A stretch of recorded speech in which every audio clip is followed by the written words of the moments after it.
کم از کم دل میں ندامت ہو، دل میں شرمندگی ہو، گناہ کا احساس ہو کہ مجھ سے گناہ ہو گیا ہے۔ حضرت ثعلبہ رضی اللہ تعالیٰ عنہ 16 سال کا بچہ میرے آقا صلی اللہ علیہ وسلم سے محبت کرتا ہے، 16 سال کی عمر میں نبی کریم صلی اللہ علیہ وسلم سے عشق کیا، حضور سے پیار کیا، مفہوماً حدیث پیش کر رہا ہوں، حضور کا خادم ہے، حضور کی خدمت کرتا ہے، اور حضور اکرم صلی اللہ علیہ وسلم جس کام پر بھیجتے وہ کام کرنے کے لیے جاتا۔ کسی صحابی کے لیے پیغام دینا ہوتا، ثعلبہ کو حضور بھیجتے، کسی غیر مسلم تک پیغام پہنچانا ہوتا، حضور ثعلبہ کو بھیجتے، کسی چیز کو خریدنا ہوتا، حضور اکرم صلی اللہ علیہ وسلم ثعلبہ کو بھیجتے، ثعلبہ حضور اکرم صلی اللہ علیہ وسلم کے حکم پر عمل کرتے۔ لیکن ایک دن میرے آقا صلی اللہ علیہ وسلم نے حضرت ثعلبہ، وہ 16 ایئر اولڈ حضرت ثعلبہ میرے آقا صلی اللہ علیہ وسلم کسی کام پر بھیجتے ہیں، آدھے دن کا کام تھا لیکن بہت وقت ہو گیا، ثعلبہ واپس نہیں آئے۔ ثعلبہ کہاں گئے؟ جب واپس آ رہے تھے تو دیکھا کہ ایک حمام ہے، اس حمام میں ایک عورت نہا رہی ہے، ایک پردہ لٹکا ہوا ہے، ہوا کا تیز جھونکا آتا ہے، پردہ اٹھتا ہے، ان کی نظر اس عورت پر پڑ جاتی ہے،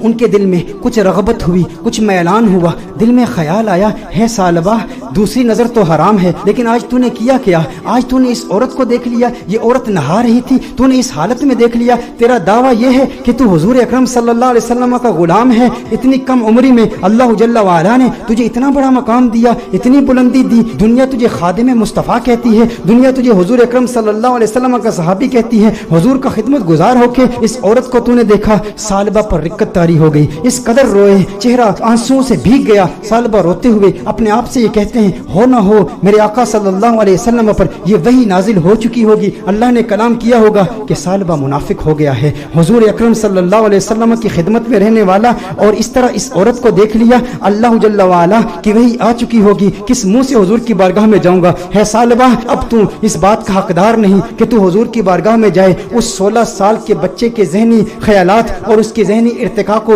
ذرا چشم تصور سے دیکھیں، تخیل باندھیں کہ اس کو اللہ جل وعلا نے کتنی فراست دی، کس قدر ندامت، شرمندگی، شرمساری کی کیفیت اس کے دل میں پیدا ہوئی۔ یہ شرمساری کی کیفیت کہ ہمارے دل میں بھی ہے، ہم انسان ہیں، گناہ انسان سے ہو جاتا ہے، لیکن گناہ کے بعد ہمارا ری ایکشن کیا ہوتا ہے؟ ہم کیا ڈھیٹ ہو جاتے ہیں؟ ایک گناہ ہو تو اس کے بعد 10 گناہ کرتے ہیں۔ گھر میں تنہائی میں پورنوگرافی دیکھنے والے بھی اس بات پر غور کریں، عورتوں سے باتیں کرنے والے بھی اس بات پر غور کریں کہ جس کے دل میں ڈر ہو، جس کے دل میں خوف ہو، جسے حضور کا قرب ملا ہو، اس کے دل کی کیفیات کیسے بدلتی ہیں۔ ثعلبہ رضی اللہ تعالیٰ عنہ رو رہے ہیں، ان پر رقت طاری ہے، حضور کی بارگاہ میں حاضر نہیں ہوتے۔ ثعلبہ کہاں جاتے ہیں؟ پہاڑ پر جا کے عبادت کرتے ہیں، اللہ کو یاد کرتے ہیں، روتے ہیں۔ اب نبی کریم صلی اللہ علیہ وسلم نے نماز پڑھائی، سلام پھیرنے کے بعد اپنے صحابہ سے حضور نے خطاب کیا، ہے صحابہ ثعلبہ کہاں ہے؟ ایک کام پر بھیجا تھا۔ صحابہ عرض کرتے ہیں، یا رسول اللہ صلی اللہ علیہ وسلم ثعلبہ تو آدھے دن کا کام تھا، ابھی تک واپس آئے نہیں، ابھی واپس پہنچے نہیں۔ نبی کریم صلی اللہ علیہ وسلم نے ارشاد فرمایا، تم جاؤ ثعلبہ کو تلاش کرو۔ ایک ہفتہ گزر گیا،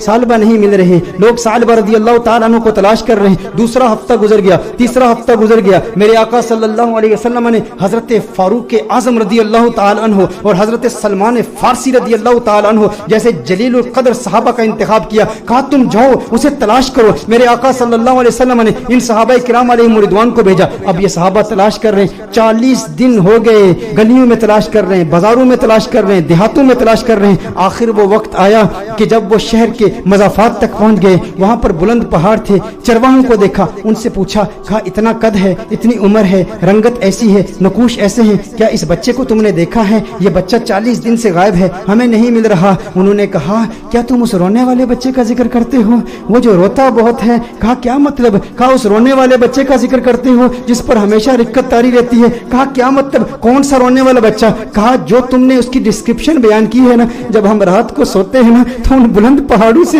ایک بچے کی رونے کی آوازیں آتی ہیں، اس کی درد بھری آواز ہمارے سینے تک پہنچتی ہے، وہ روتا ہے اور رو رو کے اللہ کو پکارتا ہے، وہ معافیا مانگتا ہے، ہمیں پتہ نہیں اس سے ہوا کیا ہے۔ کہا وہ آپ کے پاس کب آتا ہے؟ کہا ہم چرواہے ہیں، بکریاں چراتے ہیں، کبھی کبھی آ جاتا ہے، بکریوں کا دودھ پیتا ہے اور چلا جاتا ہے۔ فاروق اعظم نے فرمایا کب آئے گا؟ کہا یہ اس کے آنے کا وقت ہے، ابھی آ ہی رہا ہوگا۔ فاروق اعظم رضی اللہ تعالیٰ عنہ، سلمان فارسی رضی اللہ تعالیٰ عنہ علیحدہ ہو کر چھپ جاتے ہیں کہ کہیں ثعلبہ ہی نہ ہو۔ دیکھتے ہیں کہ ثعلبہ آ رہا ہے،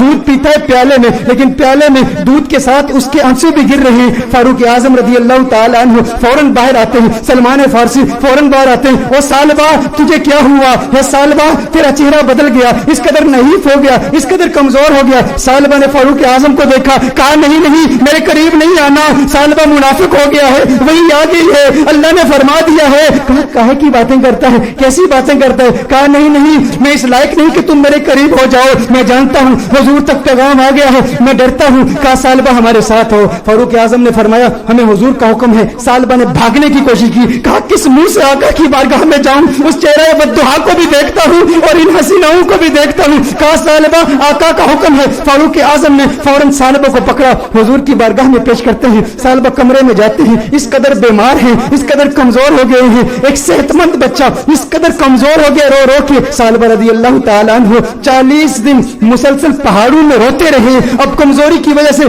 بیٹھ بھی نہیں سکتے، بستر پر لیٹ جاتے ہیں. اور پھر اس کے بعد میرے آقا صلی اللہ علیہ وسلم کمرے میں تشریف لاتے ہیں. نبی کریم صلی اللہ علیہ وسلم جب کمرے میں تشریف لاتے ہیں، وہ کریم آقا ہیں، ان کی شان کریمی کے کیا کہنے، ان کی عظمتوں کے کیا کہنے. چہیتے سالبہ کو دیکھتے ہیں تو میرے آقا صلی اللہ علیہ وسلم بستر کے قریب تشریف لاتے ہیں، اس کے سر کو اٹھاتے ہیں، اپنی گود میں رکھتے ہیں. ارے کیا قسمت ہے اس صحابی کی. میں کہتا ہوں دوستو گناہ ہو جائے لیکن گناہ کے بعد بھی شرمندگی بھی ایسی ہو، گناہ ہو جائے پھر گناہ کے بعد ندامت بھی ایسی ہو، گناہ ہو جائے لیکن گناہ کے بعد اپنے نفس کو سزا کا سلسلہ بھی ایسا ہو. اور پھر جب اللہ توبہ قبول کرتا ہے نا تو پھر قسمت عروج پہ ہوتی ہے، پھر اس کے مقدر یہ جھانکتے ہیں، اللہ ایسا کرم فرماتا ہے کہ اسے پھر آقا کی گود نصیب ہوتی ہے. میرے آقا ارشاد فرماتے ہیں اے سالبہ آنکھیں کھولو. سالبہ آنکھیں کھولتے ہیں، کہتے ہیں یا رسول اللہ آقا میں گنہگار، میں سیاکار، آقا مجھے آپ کی گود ملی، میں اس قابل کہاں. آقا مجھے پتا ہے وہی آ گئی ہے، مجھے پتا ہے آیت آ گئی ہے، آپ کو بتا دیا گیا ہے کہ سالبہ منافق ہو گیا. یا رسول اللہ صلی اللہ علیہ وسلم میں اس قابل نہیں کہ آپ کی گود میں لیٹوں. سالبہ کہتے ہیں یا رسول اللہ صلی اللہ علیہ وسلم میں نے ایک عورت کو یوں دیکھ لیا. میرے آقا نے ارشاد فرمایا تو پھر تو توبہ کر لے. سالبہ کہتے ہیں مجھے ڈر ہے اس بات کا کہ جہنم کے نچلے درجے میں مجھے پھینکا جائے گا، مجھے جلایا جائے گا. حضور نے ارشاد فرمایا مومن ڈرتا بھی تو ہے لیکن مومن کی ایک اور کیفیت بھی ہے، وہ امید کی کیفیت ہے. کہا اللہ سے امید کیا رکھتا ہے؟ کہا امید تو یہ ہے کہ میرے اللہ مجھے معاف کر دے گا. حضور نے ارشاد فرمایا پھر اللہ سے جو تو زن رکھتا ہے اللہ کو اپنے زن کے مطابق پائے گا، یہ امید رکھ کہ میرا اللہ تجھے معاف کر دے گا. حضور اکرم صلی اللہ علیہ وسلم نے دستے دعا بلند کیے، سالبہ کو دعائیں دی. جب سالبہ خوش ہو گئے کہ مجھے آقا کی دعائیں ملی اور میرے منافق ہونے کے حوالے سے کوئی آیت نازل نہیں ہوئی، تو اس وقت سالبہ حضور سے عرض کرتے ہیں یا رسول اللہ صلی اللہ علیہ وسلم یوں محسوس کر رہا ہوں جیسے میرے جسم میں ہزاروں کیڑے رینگ رہے ہیں، اس قدر درد محسوس کر رہا ہوں. میرے آقا رونے لگے. یا رسول اللہ صلی اللہ علیہ وسلم آقا کیوں گریہ فرما رہے ہیں، آقا کیوں رو رہے ہیں؟ میرے آقا نے ارشاد فرمایا اے سالبہ تیری موت کا وقت آ گیا ہے، ملک الموت آ رہے ہیں، تیرے جانے کا وقت آ گیا ہے. سالبہ نے دیکھا ارے مقدر والا ہے وہ جس کی موت آقا کی گود میں ہو. کاش یوں موت آئے میرے ہم نشیں نزاکا اور ہو جائے منظر ہنسی. کاش یوں موت آئے میرے ہم نشیں نزاکا اور ہو جائے منظر ہنسی.